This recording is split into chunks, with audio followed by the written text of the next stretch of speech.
काम करता हूँ। नबी पाक अलैहिस्सलातु वस्सलाम इरशाद फरमाते हैं कि मस्जिद में किबला की सिमत में थूकने वाला शख्स जब क़यामत के दिन आएगा तो वो थूक उसके चेहरे पे लगा हुआ होगा।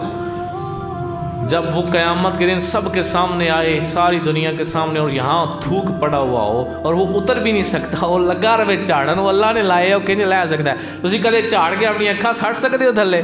नहीं ना सड़ सकते। तो थुक भी फिर अल्लाह ने लाए आना हो, उत्थे सटिया जी यार तेरे मत्थे ते आके ला के वाह, तो वो तुम उतार भी नहीं सकोगे, तो फिर सारे लोगों के सामने बदनामी होगी। तो उससे पहले बेहतर ये है मस्जिद का अदब कर लिया जाए। आला हज़रत रहमतुल्लाह अलैह आपके दौर में तो बिजली नहीं होती थी, तो ये लालटेन जो होती है, चिराग, ये जलाए जाते थे मसाजिद के अंदर।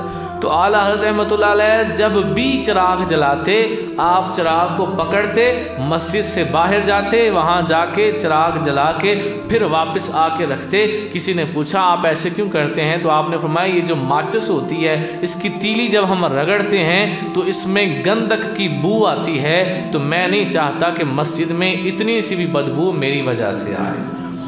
यहाँ लोग मस्जिद में नमाज़ पढ़ने जा रहे थे, बड़े सुकून से सूटा ला के मस्जिद पे जाते। नबी पाक अलैहिस्सलाम ने फरमाया वो बंदा जो तंबाकू, लहसुन, प्याज, थोम, गंडा दे सिरकट टुका, और समझ आ गई है, इनमें से कोई बंदा इस्तेमाल करे, वो ख़बरदार हमारी मसाजिद के करीब ना आए।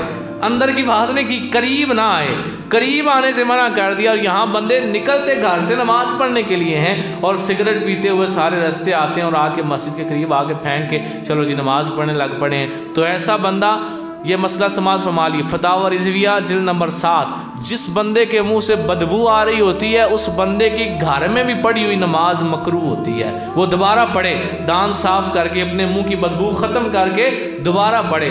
और जिस बंदे ने ऐसी हालत में मस्जिद का रुख कर लिया, वो मस्जिद में आके नमाज़ पढ़ रहा है, तो वो पहले नंबर पर तो वो ये गुनाह कर रहा है कि मस्जिद में बदबूदार मुँह लेके नहीं आना था। पहले नंबर पर तो वो ये गुनाह कर रहा है, और दूसरे नंबर पर उसकी पढ़ी हुई नमाज भी मकरूह है।